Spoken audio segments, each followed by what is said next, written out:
உலகெங்கும் வாழ்ந்து கொண்டிருக்கின்ற சகோதர சகோதரிகளுக்கு அன்பார்ந்த வணக்கங்கள் மற்றும் வாழ்த்துக்கள்.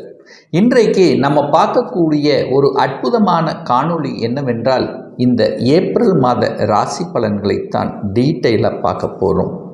இந்த ஏப்ரல் மாதத்தினுடைய கிரக நிலைகளை பார்க்கும் பொழுது மேசமனையில் குரு பகவானும் புதன் பகவானும் இணைந்து கொண்டு, கன்னிமனையில் கேதுவும், சந்திரன் அதாவது மனோகாரகன் என்று சொல்லக்கூடிய சந்திரன் இந்த மாதத்தினுடைய தொடக்கத்தில் தனுசு மனையிலும், கும்பமனையில் சனி பகவானும் செவ்வாய் பகவானும் இணைந்து கொண்டு, மீனமனையில் 3 கிரகங்கள் சூரியன், ராகு, சுக்கிரன். இந்த மாதத்தினுடைய பெயர்ச்சிகளை பார்க்கும்போது, கிரக பெயர்ச்சிகளை பார்க்கும் பொழுது, இந்த 10ஆம் தேதி ஏப்ரல் 10ஆம் தேதி புதன் பகவான் மீனமனைக்கு வக்ரமாக வருகிறார். ஏப்ரல் 13ஆம் தேதி சூரிய பகவானுடைய பெயர்ச்சியானது மேசமனைக்கும், ஏப்ரல் மாதம் 23ஆம் தேதி செவ்வாய் பகவான் கும்பமனையிலிருந்து மீனமனைக்கு பெயர்ச்சியாகிறார். அதே போல இந்த ஏப்ரல் மாதம் 24ஆம் தேதி என்று சுக்கிர பகவான் மீனத்திலிருந்து மேசமனைக்கு பெயர்ச்சி ஆகிறது. ஸோ இந்த கிரக அமைப்புகளை வைத்துக்கொண்டு என்ன மாதிரியான பலன்கள், சாதகம் என்ன, பாதகம் என்ன, எதை செய்யலாம், எதை செய்யக்கூடாது, என்ன மாதிரியான தெய்வ வழிபாடு உகந்தது என்பதை பற்றித்தான் இந்த பதிவில் நம்ம டீட்டெயிலாக பார்க்க போகிறோம். அதற்கு முன்னால் நம்முடைய சேனலை ஃபர்ஸ்ட் டைம் நீங்கள் பார்ப்பவர்கள் என்றால் மறக்காமல் சப்ஸ்கிரைப் பண்ணிக்கிங்க. கடகராசி அன்பர்களே, சந்திர பகவானை ஆட்சி வீடாக கொண்ட கடகராசி அன்பர்களுக்கு இந்த ஏப்ரல் மாதம் எப்படி இருக்குன்னு பார்க்கும் பொழுது, இந்த மாதத்தினுடைய தொடக்கத்திலேயே உங்களுடைய ராசிநாதனான சந்திரன் 6ஆம் இடம் என்கின்ற ரணரோக சத்துருஸ்தானத்தில் உட்கார்ந்துருக்கு. இப்போ உங்களுக்கு அஷ்டம சனி வேற நடந்து கொண்டிருக்கிறது. அப்போது அஷ்டம சனி நடந்தாலே மனதில் குழப்பத்தை ஏற்படுத்தி கொண்டிருக்கும். அதாவது எந்த ஒரு புதிய விஷயமாக இருந்தாலும் ஒரு தடவைக்கு 100 தடவை யோசித்து செயல்படுவது தான் சிறப்பு அப்படிங்கிறதையும் ஞாபகத்தில் வைத்துக் கொள்ளுங்கள். புனர்பூசம் பூசம் நட்சத்திரத்துக்கு ஓரளவுக்கு நன்றாக இருக்கக்கூடிய தன்மை, அதுவும் குறிப்பாக ஆயில்யம் நட்சத்திரத்தில் இருக்கக்கூடிய இந்த கடகராசி என்பவர்களுக்கு அதிகமான ஒரு மன உளைச்சல் இருக்கக்கூடிய தன்மை. அப்போ என்னன்னா, எதையும் அவசரப்பட்டு ஆக்ரோசப்பட்டு எந்த ஒரு முடிவையும் எடுக்கக்கூடாது அப்படிங்கிறதையும் நன்றாக புரிந்து கொள்ள வேண்டும். அது தொழிலாக இருந்தாலும் சரி, வேலையாக இருந்தாலும் சரி, குடும்பம் ரீதியாக இருந்தாலும் சரி. 2ஆம் இடத்து அதிபதியாக இருக்கக்கூடிய சூரிய பகவான் 9ஆம் இடமான பாக்கியஸ்தானத்தில் இருப்பது நன்று தான். ஆனால் அதே 13ஆம் தேதி அந்த 2ஆம் அதிபதியாக இருக்கக்கூடிய அந்த சூரிய பகவான் 10ஆம் இடத்துல போய் அமர்ந்து உச்ச பலத்தோடு இருக்க போகிறார். அது குருவோடு சேர்ந்து இருக்க போகிறார். அந்த குருங்கிறது தனக்காரகன் அல்லவா? அப்ப தனக்காரகனோடு சேர்ந்து இருக்கக்கூடிய இந்த காலகட்டத்தில், அதுவும் குருவினுடைய பார்வையும் தனஸ்தானத்தின் மீது பதிகின்ற காரணத்தால் பொருளாதாரம் சார்ந்த விஷயத்தில் ஏற்றத்தை கொடுக்கக்கூடிய தன்மையை உருவாக்கும்.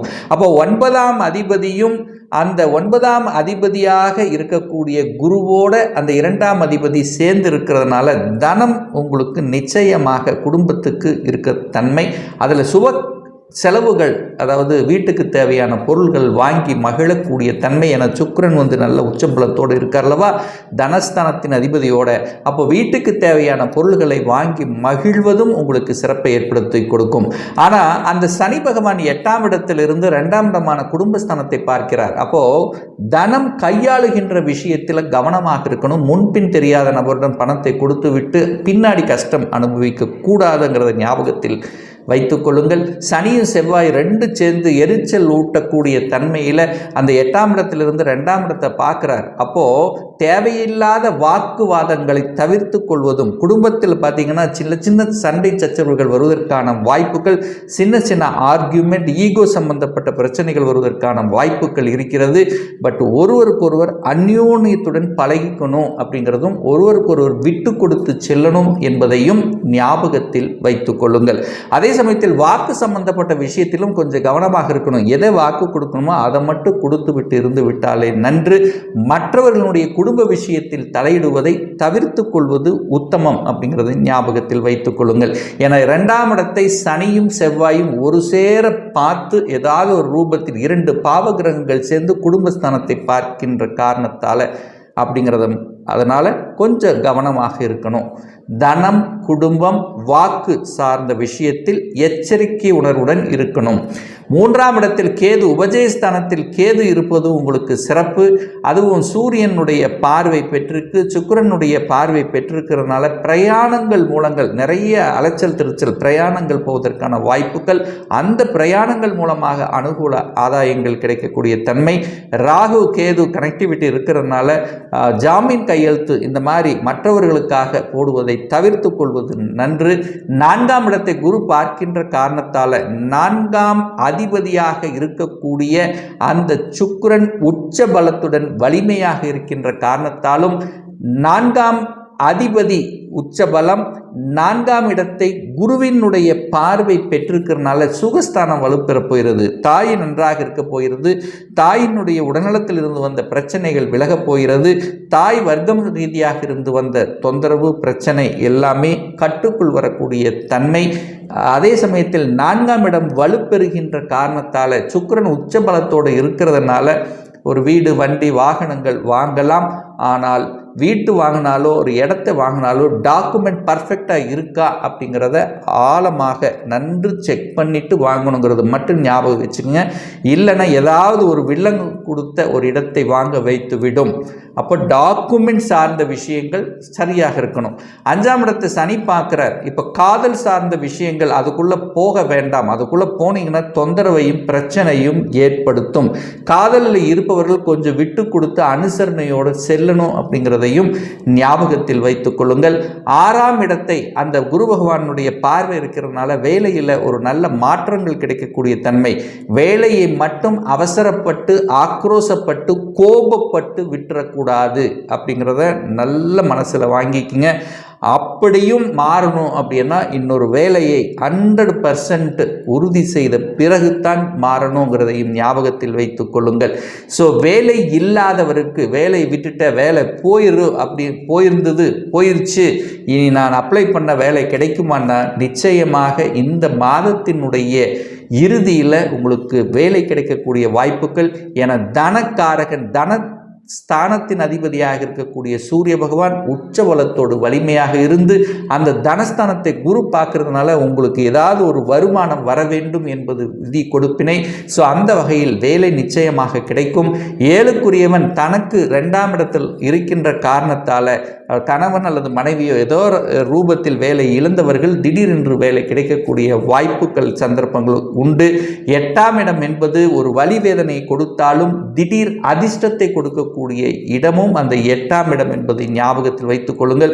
ரொம்ப நாளாக ஒரு வம்பு வழக்கு பிரச்சனைகள். அப்போது நார்மலாகவே இந்த காலகட்டம் அஷ்டமி சனி காலகட்டத்தில் ஒரு வம்பு வழக்கு சம்பந்தப்பட்ட எந்த விஷயத்துக்கும் போகக்கூடாது. அப்படி போனீங்கன்னா அது இழுத்தடித்து சிக்கலை உருவாக்கும் அப்படிங்கிறதையும் ஞாபகத்தில் வைத்துக் கொள்ளுங்கள். 9ஆம் இடத்தில் சூரியனோடு ராகு இணைவு இருந்து கொண்டிருக்கிறது.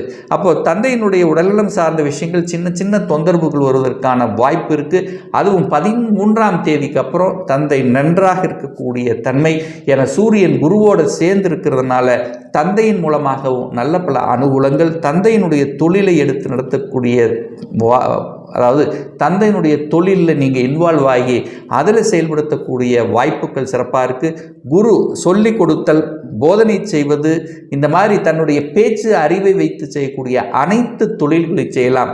இந்த காலகட்டத்தில் நான் ஒரு தொழிலை ஆரம்பிக்கிறேன், நான் ஒரு வேலையை விட்டுட்டு நான் தொழில் ஆரம்பிக்கிறேன். ஸோ இந்த மாதிரியான விஷயத்தில் கொஞ்சம் ரொம்ப கவனமாக இருக்கணும். ஏன்னா ஒரு நல்ல தசாபுதி இருந்தால் ஓகே, பட் இருந்தாலும் அஷ்டமி சனி காலத்தில் பணத்தை முதலீடு போட்டு செய்யக்கூடிய தொழில்கள் என்பது உங்களுக்கு சிறப்பை கொடுக்காது அப்படிங்கிறதையும் ஞாபகத்தில் வைத்துக் கொள்ளுங்கள்.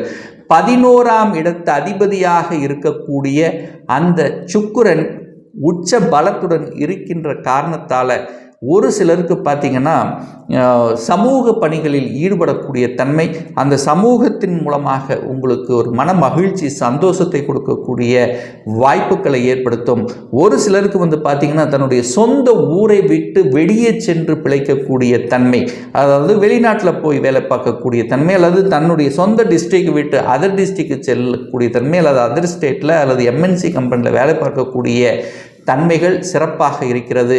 ஸோ புதன் பகவான் 10ஆம் இடத்துல இருக்கின்ற காரணத்தால், அதாவது சாஃப்ட்வேர் சம்பந்தப்பட்ட, கணனி சம்பந்தப்பட்ட, கம்ப்யூட்டர் சம்பந்தப்பட்ட துறையில் இருக்கக்கூடியவர்களுக்கு ஒரு நல்ல வளர்ச்சியை கொடுக்கக்கூடிய, ஒரு நல்ல மாற்றத்தை கொடுக்கக்கூடிய வகையில் தான் இந்த மாதம் உங்களுக்கு சிறப்பாக இருக்குது. அந்த சூரியன் உச்ச பலத்தோடு இருக்கக்கூடிய இந்த மாதத்தில் அரசு சார்ந்த துறையில் இருப்பவர்களுக்கு திடீர் மாற்றங்களும் திடீர் ப்ரமோஷன் கிடைக்கக்கூடிய வாய்ப்புகள், கொஞ்சம் அலைச்சல் திருச்சல்கள் அதிகமாக இருக்கக்கூடிய தன்மை.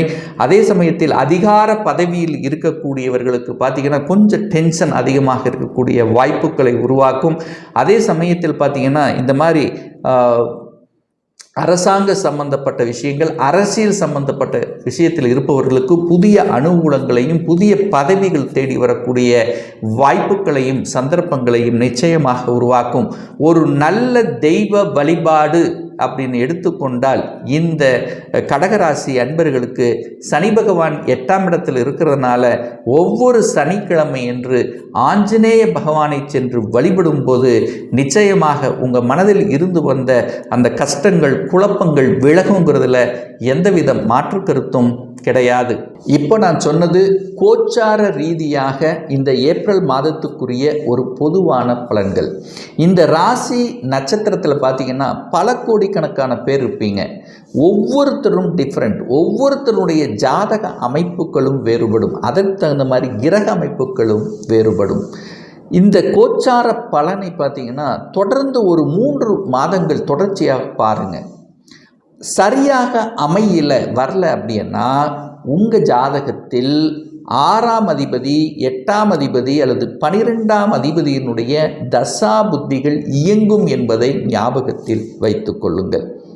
ஒரு துல்லிய பலன் வேணும் அப்படின்னா உங்கள் ஜாதகத்தில் கிரகங்கள் எப்படி இருக்கிறது, என்ன மாதிரியான ஆதிபத்தியம் பெற்றிருக்கு, எந்த டிகிரியில் இருக்கிறது, இப்போ நடப்பு தசா புத்தி அந்தரம் சூட்சமம் வாயிலாக நீங்கள் கேட்கக்கூடிய எந்த கேள்வியாக இருந்தாலும் சரி, இந்த வருடத்தில் சொந்த தொழிலை செய்வதற்கான விதி கொடுப்பினை நம்முடைய ஜாதகத்தில் இருக்கிறதா, அப்படி இருக்கும் பட்சத்தில் எப்போ நம்ம சொந்த தொழிலை ஆரம்பிக்கலாம், இப்போ படித்தவுடன் எந்த கோர்ஸ் எடுத்து படிக்கலாம், எந்த கோர்ஸ் படித்தால் நமக்கு சிறப்பு என்பது நம்ம ஜாதகத்தில் இருக்கிறது, எப்போ நமக்கு திருமணம் நடைபெறும், எப்போ நமக்கு குழந்தை பாக்கியம் கிடைக்கும், எப்போ நமக்கு வீடு கட்டக்கூடிய யோகம் இருக்கிறது, இது போன்ற கேள்விகளுக்கு துல்லிய பலனை நம்மால் கூற முடியும். ஒரு பர்சனல் கன்சல்டேஷன் எடுத்துக்கணும், அதாவது உங்களுடைய சொந்த ஜாதகம் பார்க்கணும் என்று விருப்பமுடைய அன்பர்கள் டிஸ்பிளே தெரியக்கூடிய நம்பருக்கு வாட்ஸ்அப் மூலியமாகவோ ஃபோன் கால் மூலியமாகவோ தொடர்பு கொண்டு அப்பாயின்மெண்ட் பெற்றுக்கொண்டு கன்சல்டேஷன் எடுத்துக்கலாம். நிச்சயமாக இந்த பதிவு ஏதாவது ஒரு ரூபத்தில் உங்களுக்கு யூஸ்ஃபுல்லாக இருக்கும் அப்படின்னு நினைக்கிறேன். நம்ம சேனலை ஃபஸ்ட்டு டைம் நீங்கள் பார்ப்பவர்கள் என்றால் மறக்காமல் சப்ஸ்கிரைப் பண்ணிக்கிங்க. பக்கத்தில் இருக்கின்ற பெல் பட்டன் மற்றும் ஆல் நோட்டிஃபிகேஷனை கிளிக் பண்ணும்போது நான் போடக்கூடிய அடுத்தடுத்த பதிவுகள் உங்களுடைய நோட்டிஃபிகேஷனில் வந்து சேரும். மீண்டும் ஒரு நல்ல பதிவில் சந்திக்கும் வரை உங்களிடமிருந்து விடைபெறுவது உங்களுடைய அஸ்ட்ராலஜர் டாக்டர் சதீஷ்.